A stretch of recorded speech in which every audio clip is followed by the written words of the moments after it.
श्रीमान वेंकटनाथार्य कवितार्किक केसरी वेदांताचार्य वर्यो में सन्निधत्तां सदा हृदि श्रीवासरंग परकाल मुनित्रयाप्त लक्ष्मात्मरक्षण इत्युगागमान्तम् आचार्य भक्ति परिपोधम अनर्कशीलं गोपालदेशिकमुनिं गुरुमाश्रयामः। श्रीमद्गोपालार्घ्यदेशिकदयैकपात्रं प्रज्ञाविरक्तिकरुणादिगुणौघवासम् आचार्यसप्तशतीकाव्यं प्रियादरेण दत्तं श्रीगोपालार्घ्यमहादेशिकमाश्रयामः। श्रीमद् आचार्य सप्तशती श्री ओवे मन्नार्गुडी कंदाडै गोपालार्य महादेशिकन अरुளி செய்தது ஸ்ரீ வேதாந்த தேசிகருடைய திவ்ய சரித்திரம். அதே 717 ஸ்லோகங்களில் ஒரு காவிய கிரந்தம் போல காவியத்தின் ஐடென்டிஃபிகேஷன், காவியத்தினுடைய முத்திரைகளெல்லாம் பறித்து ரொம்ப ஆச்சரியமாக ஸ்லேடைகளும் அழகான கவி நயங்களும் கவின்மிகு காட்சிகளும் ரொம்ப அழகாக சுவாமி அனுபவித்ததை அடியேன் யதாசக்தி யதாமதி ரீப்ரொடியூஸ் பண்ணுறேன். தமிழில் சுவாமி ஜெகநாதன் சுவாமியும் ஸ்ரீகாந்த் சுவாமியும் தமிழில் இதுக்கு அர்த்தம் எழுதியிருக்கின்றனர். இங்கிலீஷில் நாவல்பாக்கம் யக்ஞம் சுவாமி அருளி செய்திருக்கிறார் 405 ஸ்லோகம் வரைக்கும். அதுக்கப்புறம் 405 திருநாராயணன் சுவாமி, ஸ்ரீரங்கம் திருநாராயணன் சுவாமி இங்கிலீஷில் அதை அனுபவித்திருக்கிறார். அடியேன் ஏதோ சுக்குமி லகுதி பிலின்னு அதை உங்கள்கிட்ட ஷேர் பண்ணிட்டு வரேன். நேற்றைய தினம் அவர் காஞ்சி போன்ற காஷி போன்ற புனித ஸ்தலங்கள்லாம் சேவிச்சுட்டு காஞ்சிக்கு சமமாக எதுவுமே ஆகாது அப்படின்னு ஆராய்ந்து வேதாந்த தேசிகன் அந்த காசி முதலாகிய நன்னகரெல்லாம் கார்மேனி அருளாளர் கச்சி கொவ்வாய் என்று பாடியிருப்பது படி காஞ்சிபுரத்தில் சிஷ்யர்களுக்கு வேதங்களின் அர்த்தங்களை கற்பித்தார்னு பார்த்தோம். அது இல்லாமல் சுவாமி தேசிகனுடைய ஆச்சரியமான அந்த புகழ், அந்த அவருடைய கவி நயம், கவிதார்க்கிக சிம்மமாக ஒளிர்ந்து கொண்டிருப்பவர், அதை கேள்விப்பட்டு பொறாமை அடைந்த ஒரு துர்புத்தியுள்ள ஒரு துறவி இவரிடம் வந்து வாதம் செய்து தோற்று போனார்னு தெரிவிக்கிறார். அதுவும் சுவாமி அவர் சந்நியாசி, அவர் வந்து வாதம் செய்வதற்காக அவரே வந்தார்னா அவர் வெல் ப்ரிப்பேர்டாக இருந்திருக்கணும். அது இல்லாமல் அவர் எந்த சப்ஜெக்டில் வாதம் பண்ண வராரோ அதுலேயும் ரொம்ப ஸ்ட்ராங்காக இருந்திருக்கணும். இது மாதிரி பல வாதங்களில் வெற்றி பெற்றவராக இருந்திருக்கணும். அதனால்தான் இவர் சுவாமி தேசிகன் புகழை கேள்விப்பட்டு பொறாமை அடைந்தார். அந்த துறவி, அதுவும் அவர் சந்நியாசி, வேதாந்த தேசிகன் கிரகஸ்தர், அவர் அது இல்லாமல் திடீர்னு ஒருத்தர் வந்து வாதம் செய்யறேன் அப்படின்னா he was not that prepared.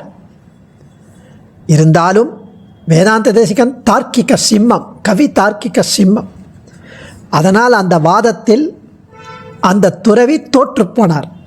ஏன்னா அவ்வளவு ஆச்சரியமாக வேதாந்த தேசிகனுடைய அந்த வாத திறமை அவ்வளவு சுப்பீரியர். அதனால் அவர் தோற்று போகிறதுங்கிறது பெரிய விஷயம் இல்லை. அந்த தோற்று போவதால் அதை பொலைட்டாக அக்செப்ட் பண்ணிட்டு போகணும், சேவிச்சுட்டு கிளம்பிடணும்.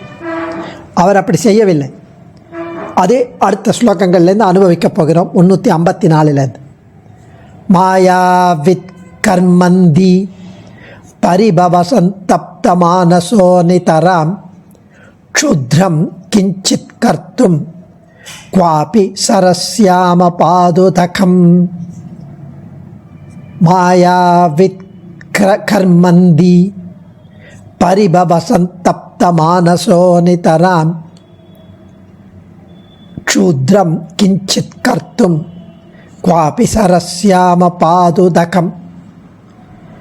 இந்த துறவி, அவர் ஆஃப்டர் ஆல் ஒரு துறவி சந்நியாசி, வாதம் செய்பவர் மட்டுமல்ல, அவர் ஒரு தந்திரக்காரர், மந்திரக்காரர், மேஜிஷியன், ஒரு ட்ரிக் பண்ணுறவர், அந்த அந்த மந்திரவாதி அப்படின்னு சொல்லுவாள், அது மாதிரி சூன்யத்தில் வல்லவர். ஆனால் அவரை வாதத்தில் தோற்கடிக்கப்பட்டவுடன் அவருக்கு பயங்கர ஈகோ ஹர்ட் ஆயிடுது. ஏன்னா எல்லார் எதிரையும் என்னை தோற்கடிச்சிட்டானே அப்படின்னு அவர் மனசு இப்போ என்னாச்சு, இவரை எப்படியும் பழி வாங்கணும். அதை அக்செப்ட் பண்ணிட்டு போகாமல் இது வன்முறையாக எதிர்வினையாயிற்று அவருடைய மனம். பொறாமை, அழுக்காறு அவா வெகுளி இன்னாச்சொல் இந்நான்கும் இழுக்கா இயன்ற தரம்னு திருவள்ளுவர் சொல்ல. அந்த பொறாமை மாத்திரம் வந்துடுத்துன்னா அவ்வளோதான். ஆமை புகுந்த வீடும் அமீனா புகுந்த வீடும் உருப்படாதுன்னு சொல்லுவாள். ஆமைன்றது இந்த டார்டாய்ஸ் இல்லை, பொறாமை. அந்த ஆமை பொறாமை மாத்திரம் வரவே கூடாது. அவரது மனம் அதற்கு வன்முறையாக இப்போ இந்த துறவியோட மனம் எதிர்வினை ஆயிற்று. ஸோ தனக்கு தெரிஞ்ச சூன்ய செயலை செய்யணும், எப்படியாவது வேதாந்த தேசிகனை கவுத்துண்ணம், தோற்கடிக்கணும் அப்படின்னு எங்கோ ஒரு குளத்தில் போய், பக்கத்தில் ஒரு குளம், அந்த குளத்தில் போய் தண்ணீரை பருகினார் அப்படின்றது இந்த ஸ்லோகம். அந்த குளம் எங்கே இருந்தது, எவ்வளோ தூரம், அதெல்லாம் நமக்கு முக்கியம் இல்லை. எங்கேயோ பக்கத்தில் இருந்திருக்கலாம், 200 மீட்டர்ஸ், 1/2 கிலோமீட்டரில் இருந்திருக்கலாம். அங்கே போய் தண்ணீரை பருகினார். அவர் அதை ஒரு ஸ்போர்ட்டிவாக எடுத்துன்னு இருக்கணும், எடுக்கலை. அவருக்கு அந்த இன்சல்ட் தாங்க முடியல, தோற்றது. ஸோ ஏன் அந்த தண்ணீரை பருகினார்? இந்த மந்திரவாதி என்ன பண்ண போகிறார்? அந்த குளத்தில் இருக்கிற தண்ணீரை பருகினார்னு சரி, இப்போ தான் பருகினார், அதனால் என்ன அப்படிங்கிறத அடுத்த ஸ்லோகத்தில் தெரிவிக்கிறார். अपतत् अपतत् यति परिपीतं तोयं तुन्दे गुरोर्हन्त तम्बं गुरुर्विदित्वा स्तम्भं भवनस्य कञ्चनाभैत्सीत् अपतत् परिपीतम् अपतत् यति परिपीतम् अपतत् अपतत् यति परिपीतं तोयं तुन्दे गुरोर्हन्त डम्बं गुरुर्विदित्वा स्तम्भं भवनस्य कञ्चनाभैत्सीत्. அவர் என்ன பண்ணார்? அந்த துறவி அந்த குளத்தில் போய் தண்ணீரை பருகினாரா? அந்த துறவி குடித்த தண்ணீர் அப்படியே வேதாந்த தேசிகனுடைய வயிற்றில் இறங்கியதான். அதான் மேஜிஷியன், தந்திரக்காரர், சூன்யக்காரர். அதை அவர் கற்றுக்கொண்டிருக்கிறார். இது எப்போவாவது உதவும் அப்படின்னு அதை கற்றுக்கொண்டிருக்கிறார். ஸோ அந்த துறவி குடித்த தண்ணீர் தேசிகனின் வயிற்றில் இறங்கியது. இங்கே இருக்கிறவருக்கு அங்கே இறங்கியது. அங்கே ஏதோ அவர் சிஷ்யர்களுக்கு காலக்ஷேபம் பண்ணிட்டு இருக்கார். அப்போ திடீர்னு அவர் வயிறில் தண்ணி இறங்கிறது அவருக்கு தெரிஞ்சுது, வேதாந்த தேசிகனுக்கு. உடனே வேதாந்த தேசிகன் உணர்ந்து கொண்டார். ஆச்சாரியன் உடனே நம்முடைய தண்ணி வயிற்றில் தண்ணி இருக்கா மாதிரி இருக்கேன்னு பார்த்த உடனே அவர் கெஸ் பண்ணிட்டார் கரெக்டாக. சரி, இவர் பண்ணுற வேலையாக தான் இருக்கும் அப்படின்னு அந்த காலக்ஷேபம் நடத்தும்போது பக்கத்தில் ஒரு தூண் இருந்தது, ஒரு பில்லர். அந்த தூணில் நகத்தால் ஒரு 4-5 கீறல் போட்டாராம், கோடு. அந்த தூணில் சில கீறல்கள் ஏற்படுத்தினார். ஏன்? அடுத்த ஸ்லோகத்தை தெரிவிக்கிறார். ஸோ இந்த இவர் குடித்த தண்ணீர் எங்கேயோ இருக்கிற அவருக்கு எப்படி போகும் அப்படின்னா, இந்த மாதிரி ஒரு கெட்ட சூனிய செயலில் இவர் வல்லவர், இந்த சன்னியாசி. இவர் ஏன் தன்னுடைய வயிற்றில் தண்ணீர் பெருகுகிறது அப்படின்னு தெரிஞ்ச உடனே தேசிகன் தூணில் ஏன் கீறல் போட்டார்? அடுத்த ஸ்லோகத்தில் அதை தெரிவிக்கிறார். ஸோ வேதாந்த தேசிகனுக்கு அந்த காலக்ஷேபம் சொல்லியிருந்தாலும் அந்த டம்பம், அதாவது ஃப்ராடு இல்லை ட்ரிக் பண்ணுறது, தம்பம் குரூர் விதித்வா, தம்பம்னு சொல்லுவான்.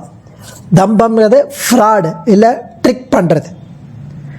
அது வேதாந்த தேசிகனுக்கு தெரிஞ்சு போச்சு. தெரிஞ்ச உடனே எப்படி தெரிஞ்சுது அப்படின்னா, திடீர்னு அவருக்கு வயிற்றில் ஒரு நீர் அதிகமாகிறது தெரிஞ்சுது. உடனே அவருக்கு தெரிஞ்சு போச்சு இது அந்த அரகன்ஸ், அந்த துறவியோட வேலையாக தான் இருக்கும். அவர் அதை இப்போ கவுண்டர் பண்ணணும். என்ன ட்ரிக்குன்னு தெரிஞ்சு போச்சு, அதை கவுண்டர் பண்ணணும். அது கவுண்டர் பண்ணுறதுக்கு என்ன பண்ணோம், கஞ்சன அப்படிங்கிறார். அதாவது எந்த எந்த பில்லர்னு முக்கியம் இல்லை, பக்கத்தில் ஏதோ ஒன்று இருக்கும். உடனே தேசிகா அது பக்கத்தில் இருக்கிற ஏதோ ஒரு பில்லரில் ஒரு கோடு போட்டாராம். ரொம்ப அழகாக இங்கே தெரிவிக்கிறார் வேதாந்த தேசிகன். சைலண்ட்டாக காலக்ஷேபம் நடத்திண்டே இந்த கோடை போட்டிருக்கார். தன்னுடைய வயிற்றில் இருக்கும் உபாதை, அந்த தண்ணீர் அதிகமாவதை புரிந்து உணர்ந்ததும். அப்போது அங்கே இது இவருக்கு தெரியாது துறவிக்கு.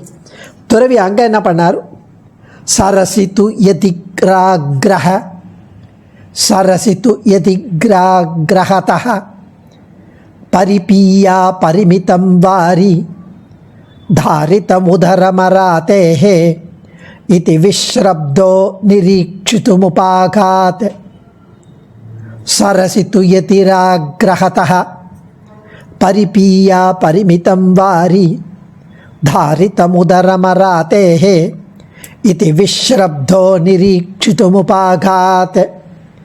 அந்த துறவி ஒரு உறுதியான எண்ணத்துடன் இவரை நிறைய நம்ம குளத்தில் தண்ணியை குடிச்சிட்டு வேதாந்த தேசிகனுடைய வயிறில் அந்த தண்ணீர் ஏற்றி அந்த வயிறு புடைத்து கிழிக்கணும், அந்த வயிற்றை கிழிச்சுண்டு வரணும் அந்த தண்ணி அப்படின்னு அவர் நம்பினார். ஏன்னா ஆல்ரெடி அந்த தண்ணி உணர்ந்தார் வேதாந்த Desikan. So he new the trick. அதை அந்த கிழிச்சு வெளியில் வரதை இவர் ரசிக்கணும்னு நேரில் வந்தாராம். நிறைய தண்ணி குடித்தார். முதல்ல ஒரு 3 லிட்டர் 5 லிட்டர். சரசித்து யதிராக்ரஹதஹ ஆக்ரஹ பர்சிஸ்டன்ஸ், ஒரு எண்ணம், ஒரு உறுதியான தீர்மானம். பரிபீய அப்படின்னா குடித்த அப்புறம், அன்லிமிட்டடாக குடித்த அப்புறம். தாரிதம் அது கிழிச்சு, அந்த வயிறு புடைத்து கிழிக்கப்படும் என்று நம்பினார். கான்ஃபிடெண்ட்டாக இருந்தார். விஸ்ரப்தா, கான்ஃபிடெண்ட்டாக இது நிச்சயமாக நடக்கும் அப்படின்னு அதை பார்த்து நான் சந்தோஷப்படணும். எல்லாரும் என்னை அப்போ சொல்லுவாசி, பார்த்தியா யார் இப்போ ஜெயிச்சார் அப்படின்னு எல்லாரும் என்ன புகழ்வார்கள், என்ன பழி வாங்கிட்டேன் அப்படின்னு அவருக்கு ஒரு எண்ணம், கெட்ட எண்ணம் அப்படி இருந்தது. அவர் வந்தார் அங்கே தேசிகன் பார்க்குறதுக்கு. ஏன்னா என்ன எவ்வளோ டேமேஜ் ஆகிருக்குன்னு பார்க்கணும்.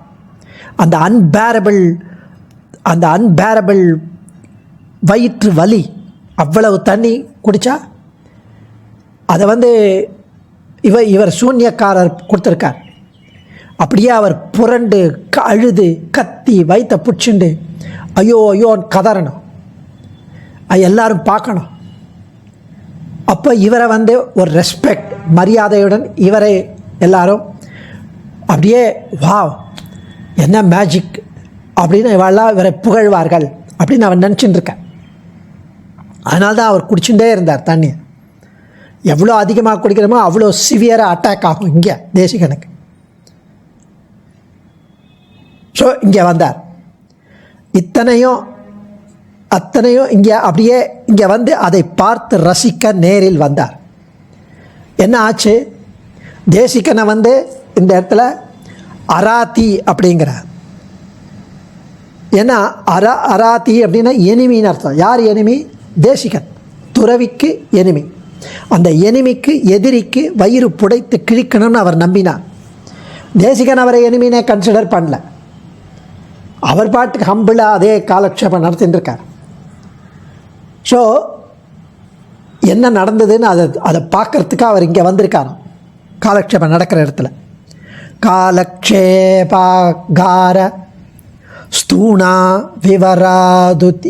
ஸ்தூணா விவராதித்வரீம் தாராம் அஸ்ராந்தம் வேதாந்தம் தம் சாந்தே வாசினாமுபதிசந்தம். காலக்ஷேபாகார ஸ்தூணா விவராதுதித்வரீம் தாராம் அஸ்ராந்தம் வேதாந்தம் தம் சாந்தே வாசினமா உபதிஷந்தம் சாந்தே வாசினாமுபதிஷந்தம்.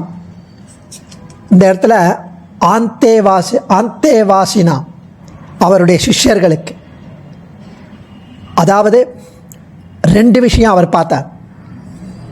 அந்த துறவி ஒன்று, காலக்ஷேபம் நடந்துட்டுருக்கு, எந்தவித பிரச்சனையும் இங்கே நடக்கலை. வேதாந்தேசிகன் அவர் பாட்டுக்கு நார்மலாக காலக்ஷேபம் பண்ணிட்டுருக்கார். ஆனால் பக்கத்தில் இருக்க இந்த தூணில் ஓட்டைகள், அந்த கோடு கோடாக போட்டார் இல்லையா, அதில் ஓட்டையிலேருந்து நீர் அப்படியே விழிஞ்சு வெள்ளம் ஓடிக்கொண்டிருக்கிறது.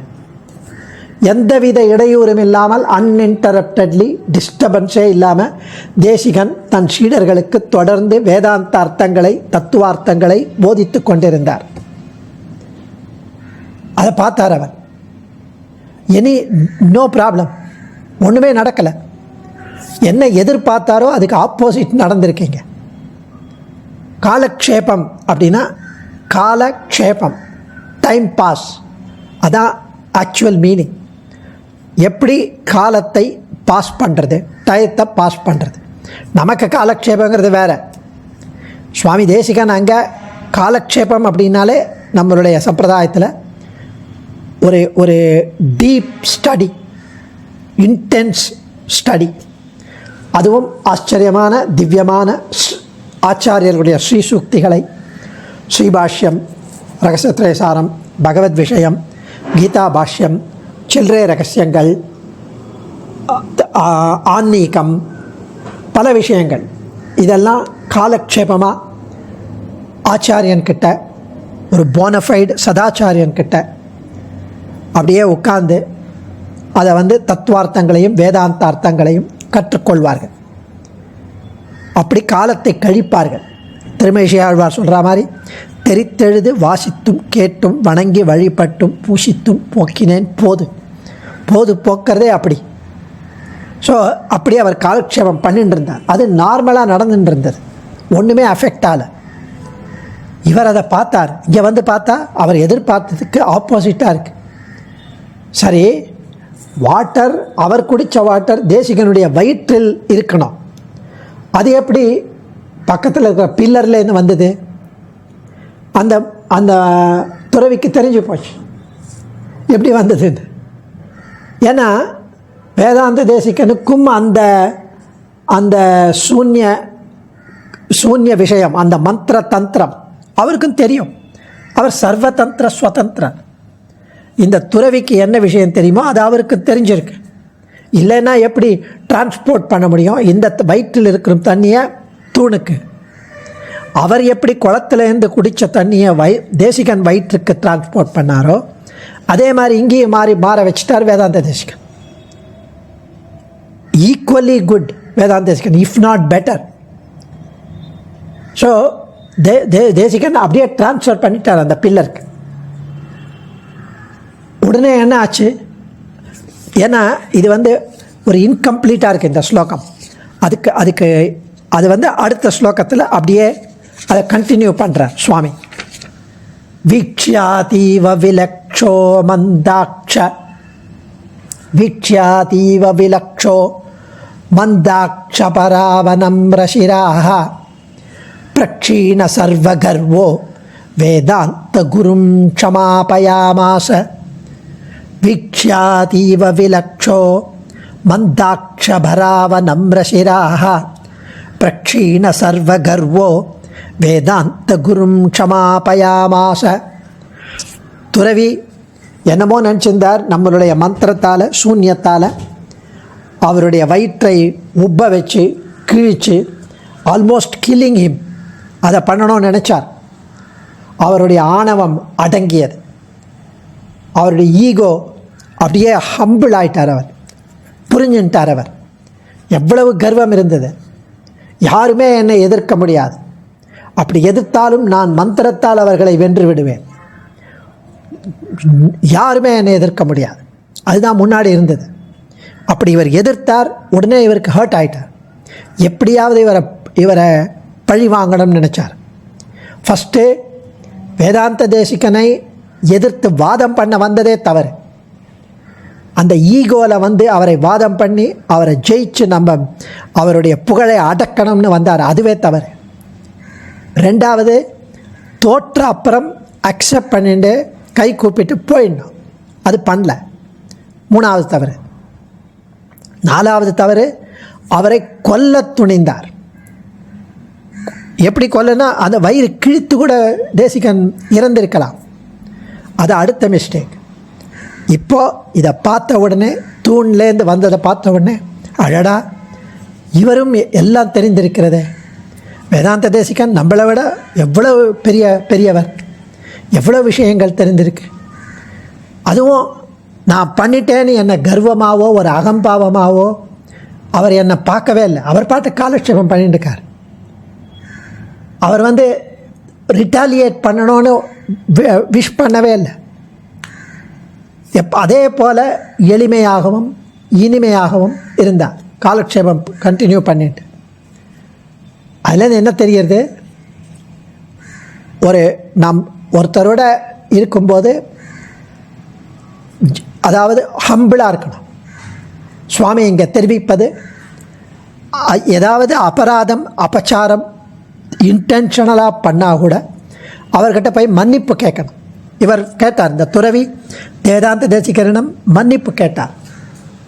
அதாவது இவர் பிற மதத்தைச் சேர்ந்தவர், வாதத்திற்கு சுவாமியிடம் தோற்று அவர் ஒரு மந்திரவாதியாக இருக்கிறதுனால சுவாமிக்கு தீங்கிழைக்க முற்பட்டு ஒரு குளத்தின் நீரை குடித்தார்.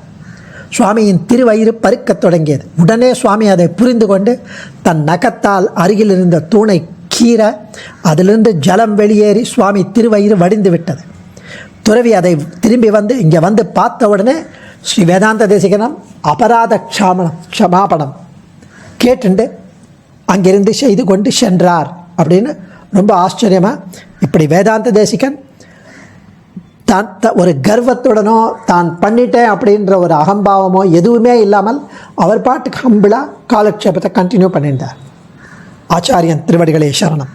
கவிதார்க்கிக சிம்ஹாய கல்யாண குணசாலினே ஸ்ரீமதே வெங்கடேஷாய வேதாந்த குரவே நமः. தன்யோஸ்மி.